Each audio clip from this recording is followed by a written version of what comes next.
Welcome to episode 1 of Uncurated and On View.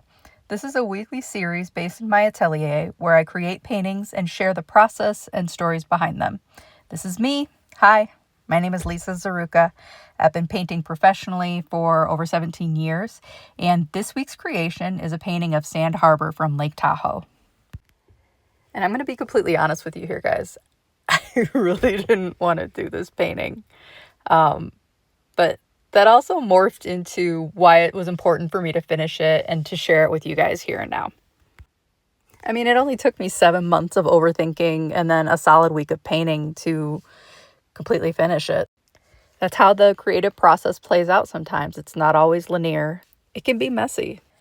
Every painting begins the same way. There's a master sketch. Unfortunately for this one, there's no footage of that coming together.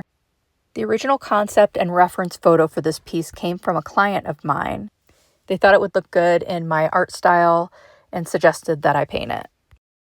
The next step is putting down 3-dimensional outlines. And what these do is they create little sections that contain the paint for each portion of the piece. So these aren't the outlines for this piece, but these are. From this point, it's a lot of stirring. This paint is really thick. There's all kinds of different textures when I'm working with it. The type of paint I work with is alkyd oil paint, and there's 3 different kinds. 2 of them are really, really thick and have interesting textures and that kind of thing. The other one is really thin and runny, and it's got really bold colors. You can also use them to mimic watercolor washes, and instead of a watercolor finish, they have a really glossy finish.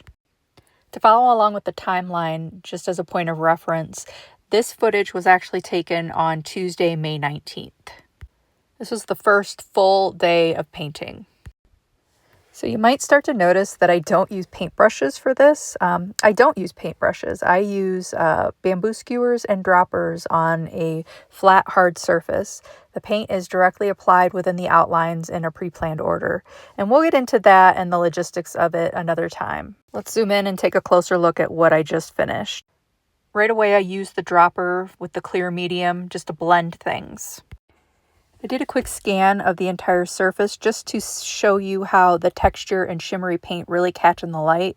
Please pardon my questionable cinematography skills here. Sorry. A quick side-by-side of the old and the new painting, just to show the contrast, the cool tones versus the really warm tones of the new one. And now we move on to the next day, Wednesday, May 20th.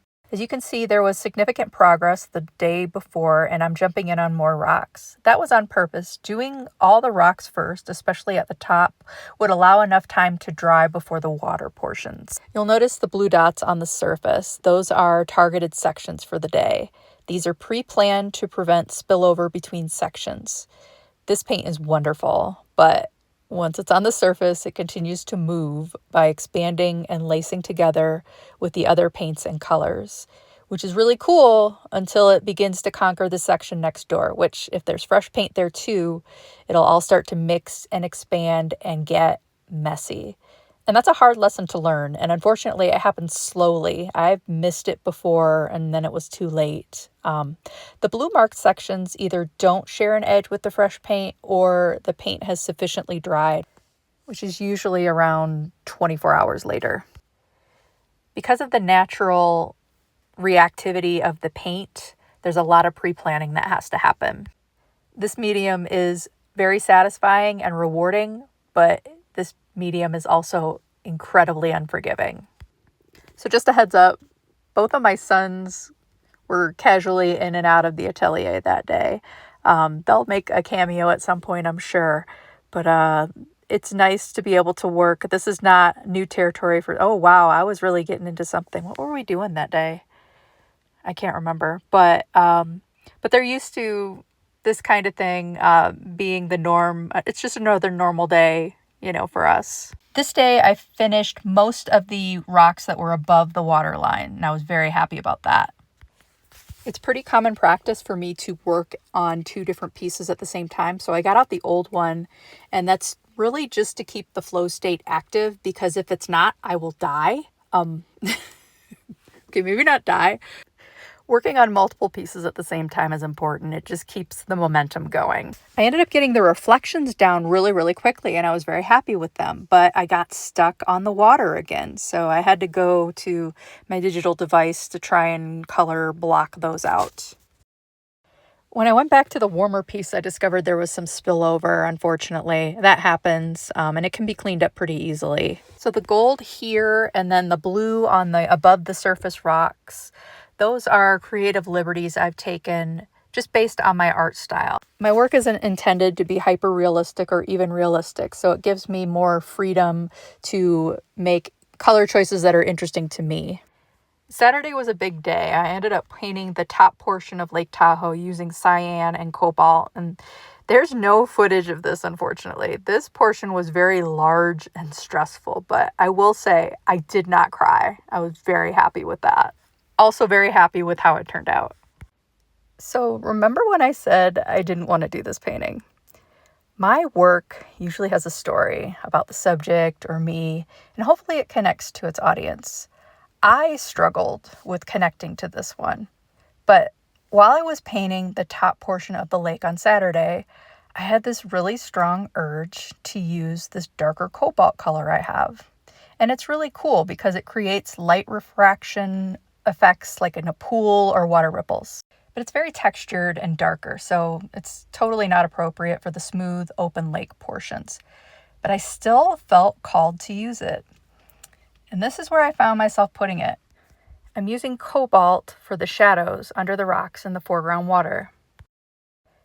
And here's that portion of the reference photo. Very plain, just a shadow. And now here's how that portion looks in the final work. You can see the heavy texture in this video. The rest of the water is very smooth. As a result, this small change created a serene and peaceful painting of Sand Harbor's large rocks in Lake Tahoe, but with a rough undercurrent. A perfect, subtle juxtaposition for the waters of life at a deeper level. It was here that I fell in love with this piece. So this is Sunday, and then all I had left to do was blend the shadows with the rest of the water. And on Monday, I ended up signing it and painting the wood frame a nice soft gold. And that was it. Not bad for 1 week. Of course, I had to take photographs of everything and video, and my stuff is hard to photograph. It's definitely better in person. You can't get the full scope of it on a camera or in a video. But there's a ton of texture in this piece. I'm really, really pleased with how it came out. I'm happy that I took some of the chances and risks with some of the color choices and placement of the texture, that kind of thing. So I'm very pleased with it.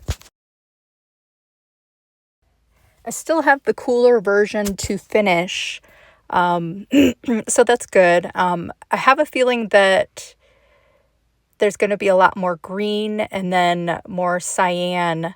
And the interesting thing about that is, similar to the cobalt color I used here, there's an emerald color that looks very similar, but it's green. So I'm hoping that with the cooler one, I end up using that for the same effect.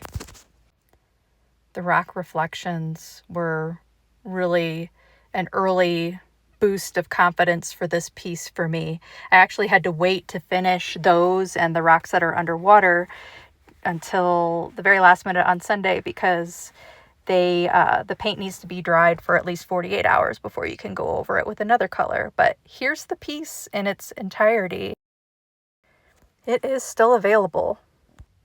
So next up in the atelier, we're going to finish that other one, but we're also on to this one. We're back to the folk art style, and all the gold outlines are ready to go. Very excited for that. It'll be a very colorful piece. It's getting back to basics, so that'll be really good.